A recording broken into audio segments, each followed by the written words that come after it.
tardes, compañeras, compañeros. Hoy es 22 del mes de noviembre del año 2020 y damos inicio al programa de orientación magisterial, órgano oficial de la Asociación Dominicana de Profesores y Profesoras. Hoy estaremos tratando, igual que todos los domingos, temas de interés para todos y para todas, compartiendo informaciones varias, algún nivel de análisis de tema, y en la segunda parte del programa estaremos haciendo una amplia conversación con la maestra Dinora García Romero, quien es la rectora del Instituto Superior de Estudios Educativos Pedro Poveda, sobre las ideas de Paulo Freire. Paulo Freire el próximo año estará cumpliéndose el centenario de su nacimiento y es, digamos, orientación de la Internacional de la Educación, trabajar de manera activa en toda América Latina los aportes de Paulo Freire a la educación, su visión progresista de cambio, yo diría ampliamente novedosa, se constituye quizás en uno de los referentes importantes de las visiones educativas que han incidido de manera importante en la educación, yo diría en todo el mundo y fundamentalmente de América Latina. Compartir con ustedes las siguientes informaciones y lógicamente comenzar por las informaciones que son positivas para todos y para todas. La familia de la profesora Ibelice Prax Ramírez de Pérez, quien fuera nuestra primera presidenta fundadora de la Asociación Dominicana de Profesores, tomó una decisión sumamente importante, que es donar a la ADP, al Instituto de Formación Sindical y Pedagógica de la ADP, la biblioteca de temas educativos de la profesora Ibelice Prax de Pérez. Son más de 500 ejemplares que estaremos recibiendo el transcurso de esta semana, que nos va a permitir organizar la biblioteca del instituto con materiales, yo diría, de alto interés. Todo lo que fue la recopilación hecha por la profesora durante toda su vida de educadora, que fueron muchos años evidentemente. Toda esta adquisición hecha por la profesora será donada a la Asociación Dominicana de Profesores y con eso estaremos instalando la biblioteca del Instituto de Formación Sindical y Pedagógica de la ADP. Haremos, lógicamente, un espacio específico en donde estará todo ese aporte de la profesora Ibelice Prax de Pérez en materia de la literatura que ella recopiló, pero también de los textos que ella produjo durante su vida de actividad educativa, de actividad política, de actividad académica, que fue bastante intenso, dicho sea de paso. Informarle también que estamos, yo diría, ya en la recta final de los ajustes que se le están aquí haciendo a los acuerdos ADP-MINEM. Yo diría que en las próximas semanas estará el Comité Ejecutivo Nacional informando en detalle en qué consiste estos ajustes y los periodos en que cada uno de los compromisos que allí se establecen se estarán cumpliendo por parte de cada uno de los actores que estamos pactando un acuerdo. Somos dos actores que estamos pactando un acuerdo y lógicamente los acuerdos pactados deben ser cumplidos por ambos. Yo quiero también, informar de manera muy positiva que ya el ministro de Educación informó de manera pública que el próximo año estaremos desarrollando el concurso de oposición, el tan esperado concurso de oposición, que nos permita seleccionar mediante el mecanismo que establece la ley el personal docente que necesita el sistema educativo. Creo que en las próximas semanas se estarán revisando el instrumento que habrá de servir para el desarrollo del concurso de oposición, que sería de seguro desarrollado los primeros meses de este próximo año. Igual me parece muy positivo el anuncio que hace el ministro de Educación de que estarán instalándole internet a las escuelas que aún no tienen, que para eso se utilizarán los recursos de descentralización a los fines de que puedan ser adquiridos en las servidoras de esos servicios, a fin de que las escuelas puedan tener algún nivel de conexión a internet. Me parece que son pasos sumamente importantes en la dirección de ir cada día mejorando el desenvolvimiento de la docencia en medio de la crisis de salud que vive la República Dominicana, y que en sentido general no solamente la República Dominicana, que vive el mundo hoy. Hay que decir que, bueno, prácticamente Europa está siendo sacudida por un rebrote de coronavirus. El mismo Estados Unidos, vi la noticia de que Nueva York incluso estaba cerrando 1.800 escuelas nueva vez y volviendo a la virtualidad a los fines de poder continuar el desarrollo del año escolar en este importante estado de Estados Unidos, en donde conviven además muchos y muchas dominicanos y dominicanas. Creo que es clave, me parece a mí, los pasos que se están dando a los fines de poderle poner frente a las dificultades que han tenido el año escolar, que ha iniciado, lógicamente, ha iniciado con las dificultades, y creo que es correcto que se le ponga el frente a la solución de los problemas que nos permitan garantizar el desenvolvimiento de un periodo escolar en la mejor condición posible, que nunca, lógicamente, será como si fuera un año regular. Y el hecho de que se esté desenvolviendo en esta condición indica con toda claridad que estamos abordando un año escolar con los desafíos de ver todo lo que podemos avanzar en medio de la situación actual. Informar también como muy positivo el hecho de que el Ministerio de la Mujer haya presentado el Plan Nacional contra la Violencia de Género. Ese es un paso importante. Ese plan me parece que está bien concebido en tanto y cuanto incluye un conjunto de respuestas a situaciones concretas que vive la mujer en la República Dominicana. En sentido general, la violencia, y específicamente la violencia en contra de la mujer, son aspectos, digamos, que están como parte de los desafíos que tiene la sociedad dominicana, y la puesta en marcha de un plan que recoge aspectos básicos en materia de política pública, pues nos parece un paso sumamente importante por parte del Ministerio de la Mujer. Ya en su momento procuraremos poder compartir en este programa un poco lo que contiene el Plan Nacional sobre Violencia de Género. Llamar la atención sobre los afanes de actores, sobre todo privados, procurando que se avance hacia la presencialidad. Yo creo que en el contexto actual hay que esperar las orientaciones del Ministerio de Salud Pública y de la Organización Mundial de la Salud antes de que el Ministerio de Educación dé un paso de esa característica. Hay que procurar, lógicamente, la preservación de la salud, de la vida de estudiantes, de padres y madres, de los maestros y las maestras, que dicho sea de paso, ha sido un sector ampliamente impactado por el coronavirus. Una gran cantidad de compañeros, más de 2.000 casos de compañeros contagiados de coronavirus, y hasta hace 2 meses registrado en ADP un poquitito más de 40 maestros ya habían fallecido por la pandemia. Por tanto, yo le diría a Educa y a otros sectores privados, comedimiento.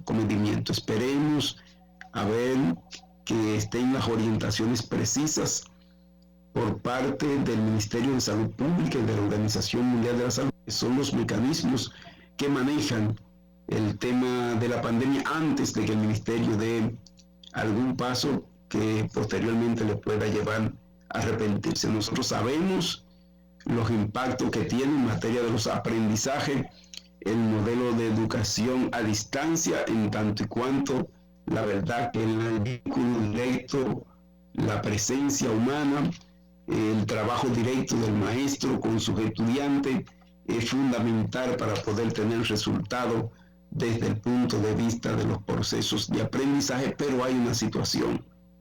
Hay una situación y como está esta situación, lógicamente toca tomarla en consideración y manejarla de manera adecuada sin desesperarnos. No hay que desesperarse en función de que pueda haber intereses, sobre todo de actores privados, en el tema de la presencialidad en el sistema educativo nacional. Yo quiero de igual manera informar y llamar a los compañeros y compañeras a apoyar la encuesta que la Internacional de la Educación está desarrollando sobre las prácticas educativas en tiempos de coronavirus. Ellos quieren recopilar un conjunto de información que permita hacer un estudio comparativo de cómo en América Latina ha sido abordado desde la práctica educativa el tema de la pandemia. Creo que es muy importante las informaciones que quieran recopilar y dentro de ello han incluido la República Dominicana. Por tanto, los compañeros que han recibido el formulario de la encuesta, a favor llenarla y enviarla de manera tal que pueda la Internacional de la Educación, en coordinación con una importante universidad del Brasil, procesar la información y además de mandarnos el estudio comparativo, también mandarnos los resultados de ese estudio específicamente para la República Dominicana. Yo creo que es un paso importante el que está dando la Internacional de la Educación. Quiero además, compañeras y compañeros, compartir con ustedes lo siguiente. La profesora María Teresa Cabrera declinó a la postulación a la Defensoría del Pueblo. Ella mandó una comunicación dirigida a todos los compañeros y compañeras, a todas las sesionales que la apoyaron de manera activa, al Comité Ejecutivo Nacional del ADP. Yo creo que mandó una hermosa comunicación a todos nosotros de agradecimiento y ratificando el compromiso que ella tiene con la defensa del interés del pueblo dominicano. Creo que en ese campo, yo creo que la profesora ha dado argumento. No sé, señor director, si usted tiene fragmento de lo que fue la declaración de la profesora María Teresa, por favor, vamos a escuchar brevemente lo que fue la declaración que ella dio a la hora de informar el retiro de su postulación a la Defensoría del Pueblo. Vamos a escucharla. Ciudadanos y ciudadanas de todos los sectores y latitudes han estado solicitando al Congreso Nacional mi designación en la función de Defensora del Pueblo. En nombre de mi familia, de mis compañeros y compañeras de militancia social y en el mío propio, agradezco cada expresión de respaldo y valoración a la carrera de una ciudadana que solo ha pretendido ser útil a su país en cada una de sus acciones públicas y privadas. A todos y a todas les digo, defender al pueblo es velar porque los derechos más básicos dejen de existir solo en las leyes y se conviertan en una realidad. La función de servicio para la que me han propuesto, como es habitual, está determinada por la voluntad del liderazgo político con poder suficiente para pactar y construir el consenso necesario para lograr una mayoría calificada como la requerida en el caso de referencia, en el caso de la Defensoría del Pueblo. Esa voluntad política está comprometida con otra opción. En estas circunstancias consideramos que inscribir nuestra propuesta sería un ejercicio inútil. Reitero mi más profundo agradecimiento y les informo a todos y a todas que desde las calles y los diferentes escenarios del sector social continuaremos juntos y juntas defendiendo el derecho de los dominicanos y las dominicanas a tener una vida digna. Gracias.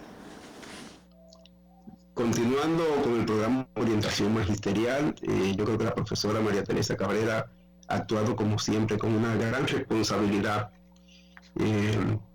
Bueno, si no están dadas las condiciones para dar un paso en esa dirección, porque los factores de tipo político, partidario, inciden muchas veces de manera muy negativa en lo que ha sido evidentemente un consenso nacional, que ha sido su postulación, y son los políticos los que deciden, eso es lógico. Entonces ella no persistir en algo que no tiene posibilidad de prosperar. Quiero compartir con ustedes también lo siguiente. Todo el país ha reaccionado respecto al cuadernillo del 6º grado. La ADP en su última reunión mandó a una comisión un estudio detallado del cuadernillo a los fines de fijar una posición amplia. Yo quiero, sin embargo, porque muchos compañeros me han llamado preguntándonos qué es lo que dice en términos específicos el cuadernillo. Yo quiero pedirle también al director que nos soporte con, si fuera posible, señor director, que usted nos soporte el texto, lo que dice el cuadernillo. Yo quiero leerle solamente 3 párrafos. Quiero solo leerle 3 párrafos de lo que dice el cuadernillo. Por ejemplo, ese cuadernillo en su página 226, para que podamos entender por qué razón la reacción, por qué razón es que se está rechazando estos textos dentro del cuadernillo del 6º grado. Dice la página 26, le leo 3 párrafos nada más.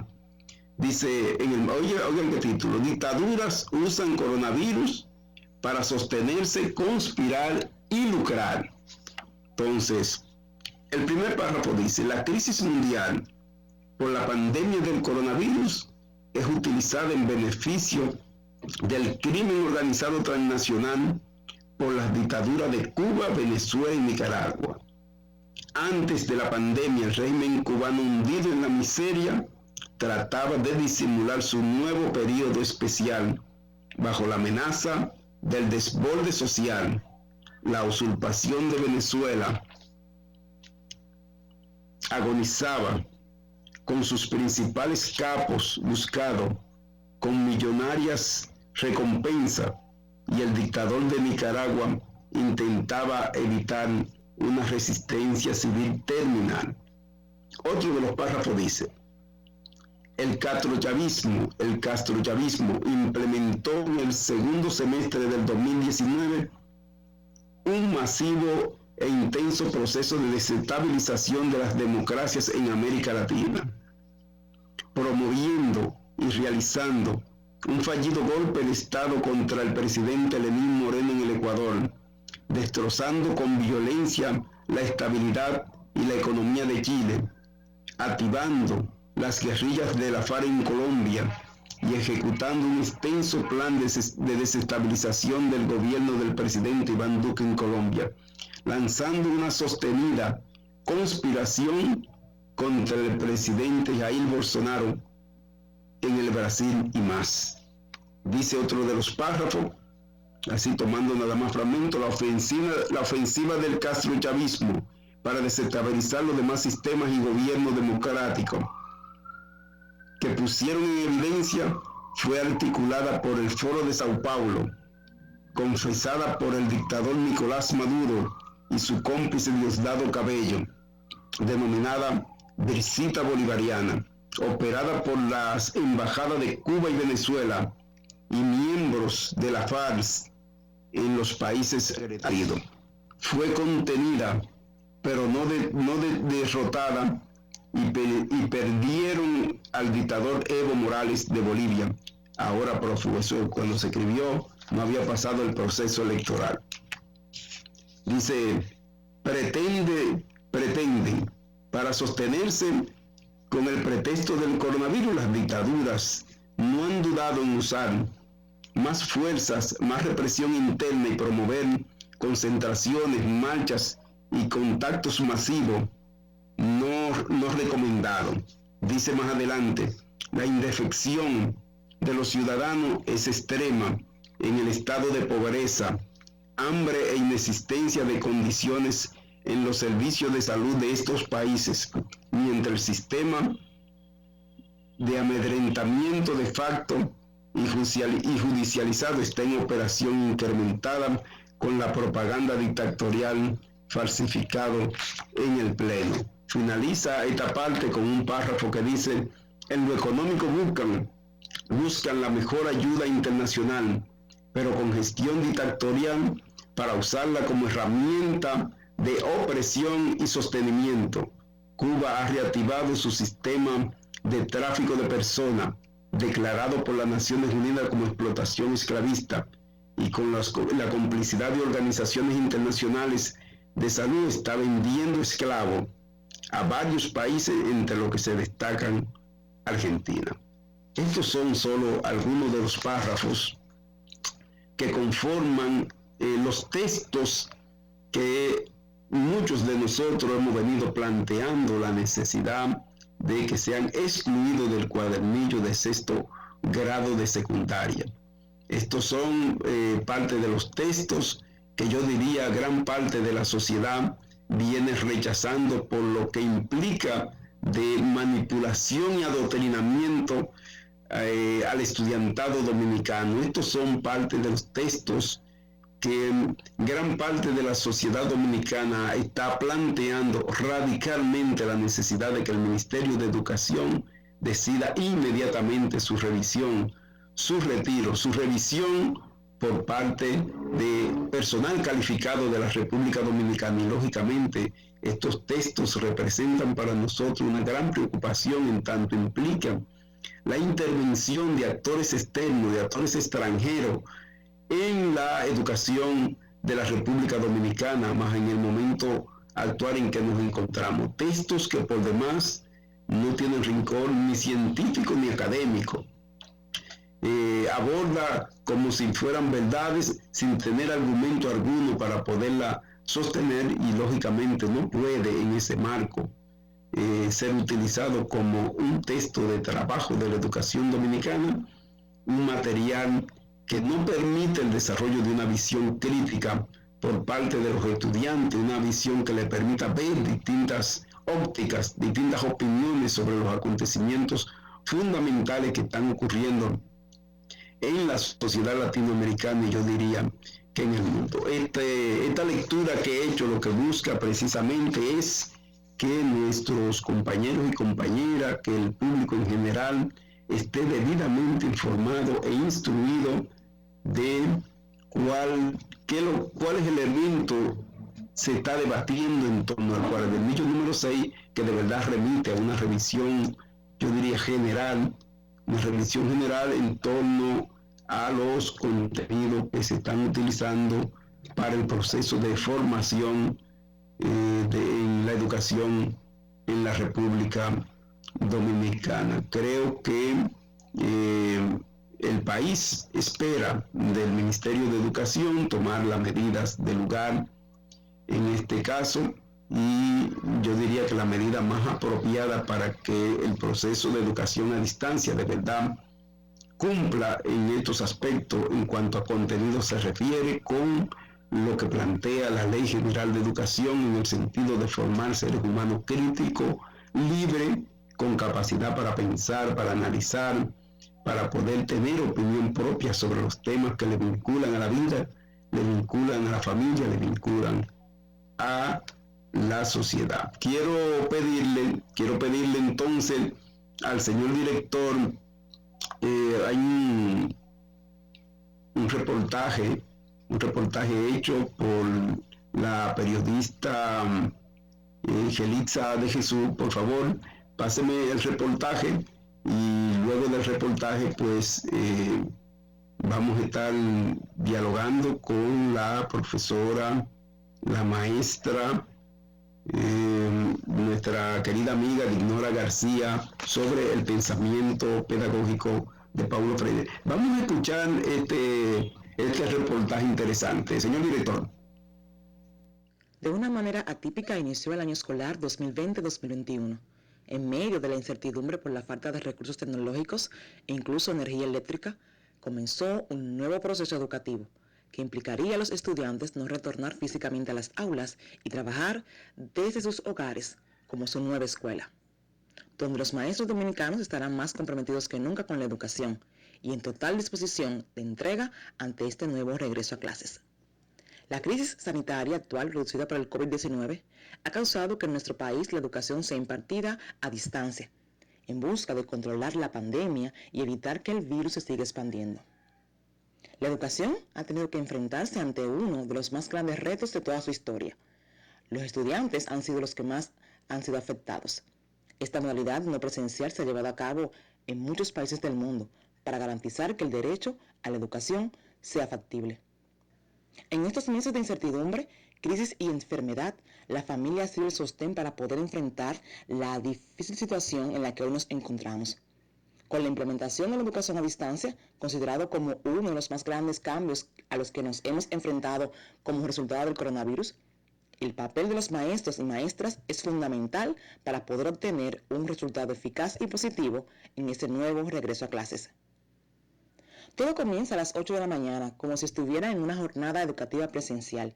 Los maestros se encuentran en los centros educativos, donde, además de brindar orientación y seguimiento a los padres sobre las clases impartidas a través de la radio, televisión y el uso de los cuadernillos, realizan el debido acompañamiento a través de las diferentes plataformas y aplicaciones tecnológicas, que van desde mensajes motivadores, pase de lista de asistencia, hasta orientaciones sobre contenidos tratados en las distintas asignaturas.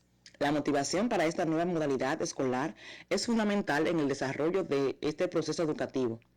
Las estrategias y formas de crear motivación para sus estudiantes ha sido notable a través de la aplicación WhatsApp, donde cada mañana el maestro inicia sus labores educativas. El docente como guía principal, los cuadernillos, los recursos multimedia difundidos por televisión, radio y plataformas digitales han sido los instrumentos para el desarrollo de este nuevo proceso educativo. Vamos a trabajar ahora la actividad número 6, seguimos trabajando en la página 14, nos vamos de campamento. ¿Para dónde ustedes creen que vamos de campamento? Eso, nos vamos de campamento para el bosque, muy bien. Y para nosotros ir de campamento para el bosque nos vamos a llevar algunas frutas. ¿A cuánto le gustan las frutas? A mí también me encantan las frutas. Vamos a ver, miren esta imagen que yo tengo aquí. ¿Qué frutas son esas que yo tengo aquí? Manzana, muy bien. Aquí yo tengo 2 bandejas con manzana. Ahí vamos a contar, a ver cuánta manzana yo tengo en esta bandeja. Cuenten conmigo. 1, 2, muy bien. ¿Y la otra cuánta hay? 1, 2, 3 manzanas. ¿En cuál de las 2 bandejas hay más? Tenemos que saber que el cuadernillo contiene un plan mensual con actividades para realizar diariamente. Todas esas actividades que plantea el cuadernillo giran en torno a planear un viaje mágico. Todas las actividades que vamos a realizar tienen ese norte de llevarnos a explorar ciudades, específicamente de la República Dominicana, cómo prepararnos para un viaje, viajar en el tiempo, etc. Es tiempo donde los padres deben ejercer la función de dirigir, motivar y concientizar a sus hijos. Se debe trabajar en combinación con maestros y maestras para brindar orientación y el debido seguimiento a este proceso. Hoy más que nunca es de reconocer y enaltecer la labor de los maestros dominicanos, que a pesar de la crisis que enfrenta el sector educativo por la situación de la salud en el país, gracias a su esfuerzo, energía, apoyo y disposición a este nuevo año escolar, la educación no se detendrá. Para orientación magisterial, Elisa de Jesús. Continuando con orientación magisterial del día de hoy, está con nosotros, tal y como le habíamos anunciado al inicio del programa, la maestra Dignora García Romero. Es la rectora del Instituto Superior de Estudios Educativos Pedro Poveda. Yo diría Dignora tiene una larga ruta de aporte en materia de los temas educativos en el país. Para mí que es una referencia, yo diría, importante en el pensamiento educativo nacional y sobre todo en la práctica educativa nacional, que hay que consultarla sobre los temas importantes. Hoy queremos dialogar con Dinora a propósito de que el próximo año se cumple el centenario del nacimiento de Paulo Freire, es el próximo año. La Internacional de la Educación ha acordado el próximo año hacer un amplio recorrido, vamos así, que nos permita recrear las ideas de Paulo Freire, trabajarla, analizarla. Y yo diría que estamos viviendo un momento en que se hace oportuno analizar la experiencia de Paulo Freire, su paso por la educación, por la sociedad, yo diría de todo el mundo y particularmente América Latina, que Paulo Freire ha sido una referencia, yo diría fundamental, clave y una visión muy específica con la que hoy queremos compartir con la maestra Dinora García. Dinora, buenas tardes. Buenas tardes, gracias por la invitación a este programa tan interesante y necesario aquí en el país. Sí, definitivamente. Dinora, denos una panorámica, así las ideas básicas de Paulo Freire, digamos, ¿qué es lo más relevante de la intervención y el aporte de Paulo Freire en materia de sus ideas educativas, pedagógicas? Paulo Freire es un educador inmenso, por lo tanto es difícil abarcarlo, pero sí hay aportaciones muy interesantes y además que en la actualidad son como muy importantes que se pongan en práctica. Por ejemplo, uno de los aspectos que me resulta más interesante es la concepción antropológica que él tiene. Él concibe a la persona como un sujeto libre, pero además una libertad que lo compromete con su propio desarrollo personal, pero lo compromete con el desarrollo de la sociedad. Entiende que la persona tiene que hacer un esfuerzo permanente para descubrir la riqueza, la sabiduría que hay en las otras personas, y en el caso de los educadores, descubrir la riqueza, la sabiduría que hay en sus pares. Esa es se puede decir que ese es como un filón, porque solo reflexionar sobre su concepción antropológica, eso nos aporta muchísimo. Pero además entiende que la educación es un proceso de liberación de las personas. Los estudiantes, los profesores que participan del proceso educativo tienen que tener experiencia de que son personas libres, de que no funcionan condicionadas ni determinadas por intereses externos. Eso es muy importante, porque ¿qué es lo que él piensa que la educación pensó y lo sostiene? Que la educación es un hecho político, y es un hecho político porque está orientado a la búsqueda del bien común, a la búsqueda de la igualdad, a la búsqueda de una libertad colectiva. Entonces entiende que por eso su libro, una obra tan importante, la educación como práctica de la libertad. Entiende también que la educación tiene que constituir sujetos, no marionetas. No entiende la educación como una experiencia que alimente la ingenuidad y la neutralidad. Todo lo contrario. Procesos educativos que sitúen a la persona en el momento histórico y que le aporten referentes para optar, para tomar decisiones, pero decisiones que lo comprometan también en la solución de los problemas. Por lo tanto, Paulo Freire no hablaba ni planteó cualquier educación. Planteó una educación orientada a transformar. ¿Transformar qué? Lo primero es transformar la mentalidad, la cultura, la conciencia de las personas, que de objetos se conviertan entonces en sujetos pensantes con capacidad de decisión. Pero además, Paulo Freire descendió a aspectos que parecen como muy tan sencillos. Para él era muy importante la lectura. Consideraba que la lectura era un proceso fundamental, o es un proceso, para él es un proceso fundamental, porque si la persona lee, si aprende a leer, esa persona se va haciendo más libre, pero además va entendiendo más la realidad. Y para él una persona educada es aquella persona que se entiende a sí mismo, pero que comprende más la realidad en la que está viviendo. ¿Para qué? Para introducir cambios.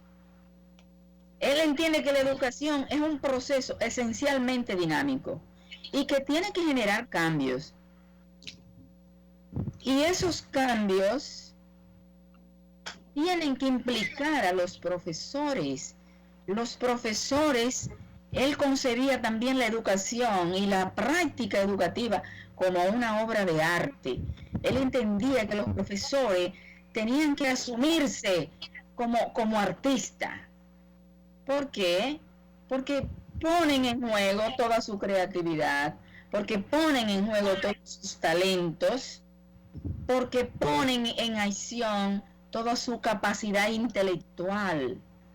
Mientras la sociedad de hoy considera que la mayoría de los profesores no tienen capacidad para nada, y por eso aquí tenemos instituciones y personas que dicen que hay que sustituir a los maestros. Sin embargo, Paulo Freire entendió en este momento que los profesores no solo tienen capacidad, sino que tienen vocación intelectual y que tienen capacidad de innovar, de introducir cambios y que aportan a la construcción de la sociedad. Paulo Freire era un educador que amaba la educación y amaba los sujetos también que se implican en este campo. Eso es parte de lo que tenemos que trabajar hoy, que los profesores no se sientan avergonzados de ser maestros y de ser maestras, sino que se sientan orgullosos de eso. Pero para eso tenemos que trabajar. Y el trabajo no puede ser individual. Tiene que ser un trabajo compartido. Otro aspecto que a mí me apasiona de Paulo Freire es que entendía que los educadores tenían que estar en permanente proceso de formación y que no es cualquier formación, es una formación con base científica, es una formación situada y es una formación para servir. Por eso él defendió tanto la educación horizontal, la participación en igualdad. Cada vez que nosotros volvemos al texto de la educación bancaria, él nos está diciendo que la educación nos tiene que romper cada día más las barreras y los factores que excluyen. Tienen que ser procesos inclusivos, pero además, por eso él le dio tanta fuerza a la palabra. Hoy hay un desgaste de la palabra. Sin embargo, Paulo Freire defiendió y sigue defendiendo la palabra desde donde él esté. Él defiende la palabra llena de contenido, pero la palabra enfocada para liberar, para fortalecer el desarrollo político de los educadores y el desarrollo político de la sociedad, entendiendo la política en la clave que él la entendió: romper estructuras que opriman, romper estructuras que excluyan, romper estructuras que acentúen el poder de unos pocos. Él entendía el poder servicio, el poder distribuido. Por eso defendió tanto la educación democrática. Todos estos valores nos convocan a nosotros a trabajar, a revisar nuestra práctica, a revisar nuestros enfoques, a revisar nuestras relaciones y además a revisar a quién le estamos sirviendo. ¿Por qué? ¿Para qué le estamos sirviendo? Tenemos que estar claros cuáles son los intereses que nos mueven en educación. Esto es muy necesario, porque si no estamos claros le podemos hacer mucho daño al sector educativo, pero también mucho daño a la sociedad, y nosotros también nos hacemos daño.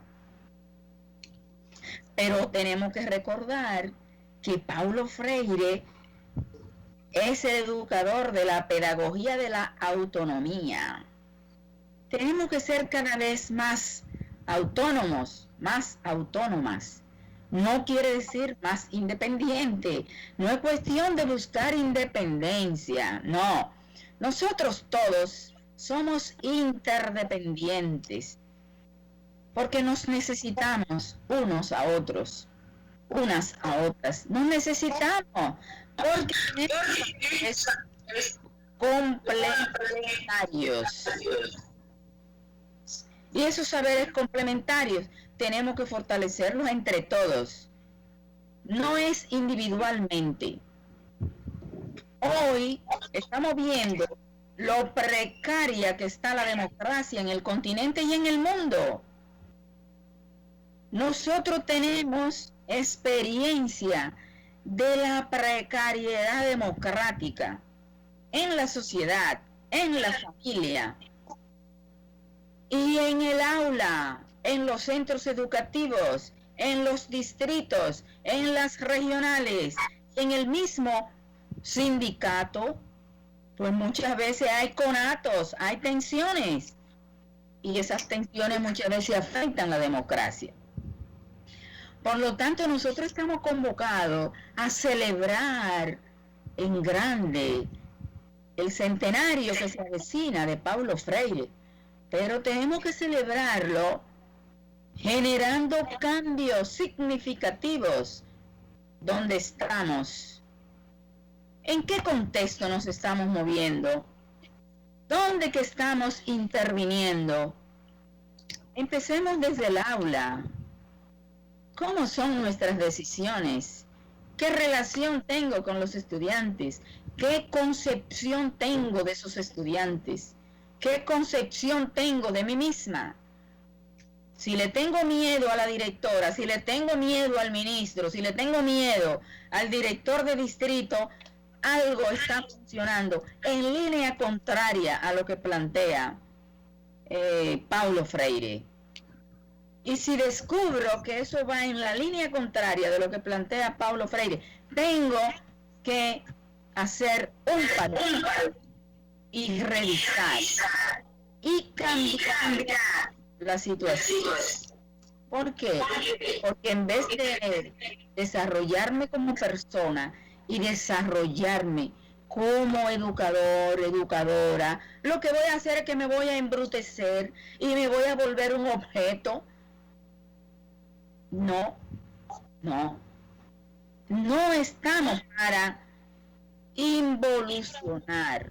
Paulo Freire nos invita, y recordemos cómo él trabajó, cómo él desafió esa dictadura que le tocó y que lo sacó del país, pero que estando fuera del país continuó trabajando activamente y con mucha lucidez. Por eso Paulo Freire no es del continente, no es de Brasil. Por eso Paulo Freire es un educador universal, porque no se dejó amedrentar de nadie. Él lo que hizo fue impulsar el desarrollo personal, el desarrollo colectivo, el desarrollo social y sobre todo impulsar una educación diferente. Tenemos que recordar que Paulo Freire pionero en hacer una propuesta original de educación de personas adultas. Todo el proceso de alfabetización construido, propuesto por Paulo Freire, ¿a dónde que desemboca? Pues desemboca en una persona con un desarrollo más integral, con un compromiso más amplio también, pero además desemboca en una persona situada, no una persona en el aire que va a depender de lo que otros digan. No, una persona que funciona con criterios, una persona que sabe muy bien en qué marco de valores actúa y por qué actúa. Estamos hablando de un educador que rompió muros, que saltó fronteras, mientras otros querían la uniformidad y la educación ingenua. Él trabajó a favor de la pluralidad y de la educación crítica, pionero en ese paradigma, la educación crítica, una educación para ser. Me encanta recordar también todo lo que él luchó para que a los profesores no solo se le piense como una máquina para hacer. Tenemos que fortalecer la educación y por eso tenemos que desarrollar el seminario 1, el seminario 2, el seminario 3 y tenemos que hacer eso sin pensar en el ser del maestro y la maestra. ¿Cómo se siente esa maestra? ¿Qué momento está viviendo a nivel personal? ¿Qué factores están influyendo en el distrito, en el centro educativo y en la misma dirección regional para que ese maestro y esa maestra se sientan de tal o cual manera? Paulo Freire trabajó para que se tuviera una visión integral de los maestros, que no se visualicen como compartimentos. El tipo o la sujeta, ¿qué tiene que hacer? No, hay que articular el ser y el hacer. Y eso lo trabajó Paulo Freire. Pero es más fácil buscar productos y marginar procesos. Porque si yo quiero que los maestros y las maestras sean, entonces yo tengo que trabajar procesos. Pensemos ahora mismo en este momento. Los profesores están haciendo un esfuerzo extraordinario.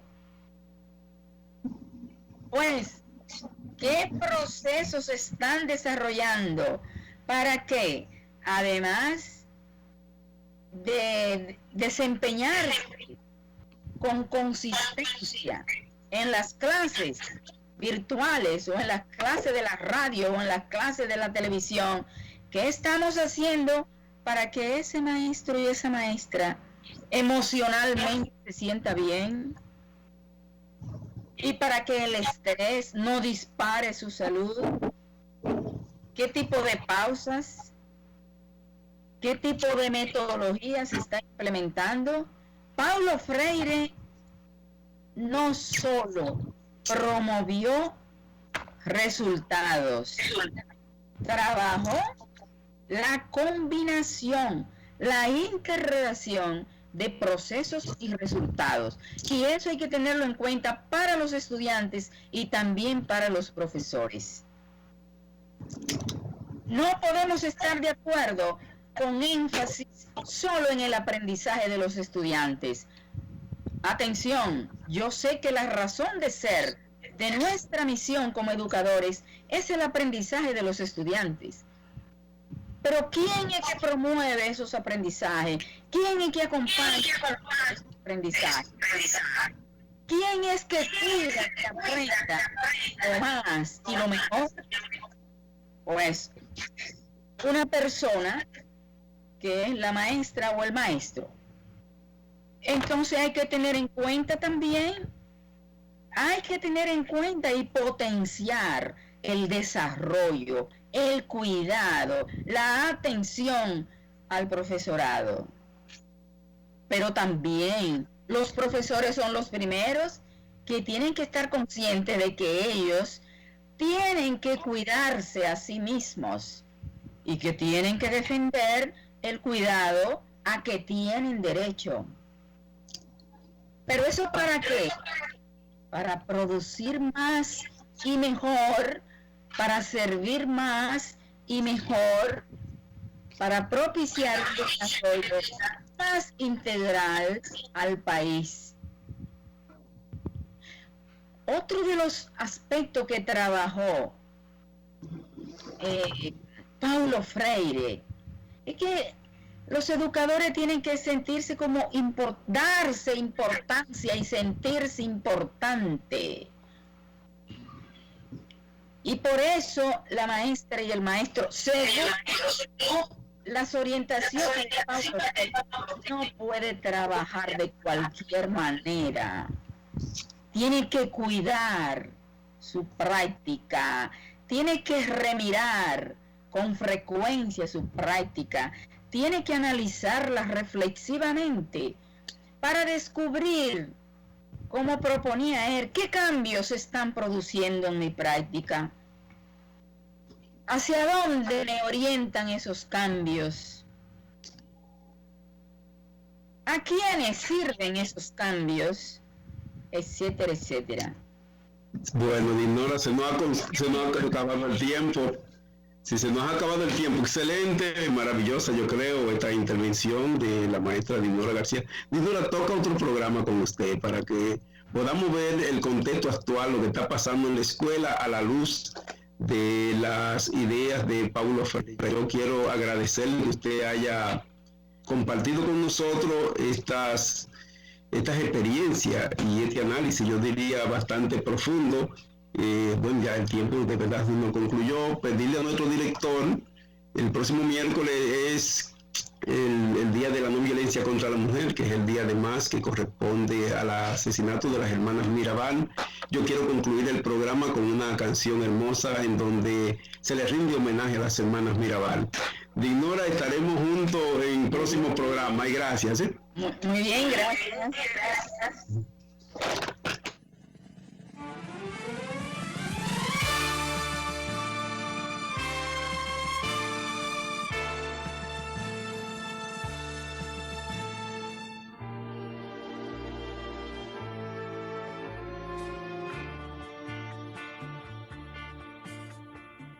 Fieles a los 3 esposos, en la cárcel apresados, volvían de Puerto Plata.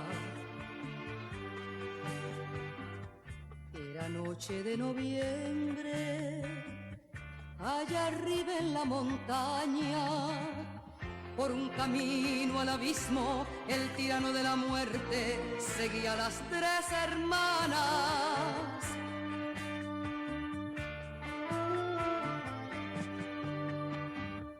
Junto al dulce claro arroyo, con olor a junco y musgo, sombras, fantasmas, desvelos. Sin luz en aquel silencio, fueron inmoladas ellas. Sin socorro, sin defensa, cayeron las tres hermanas para levantarse luego.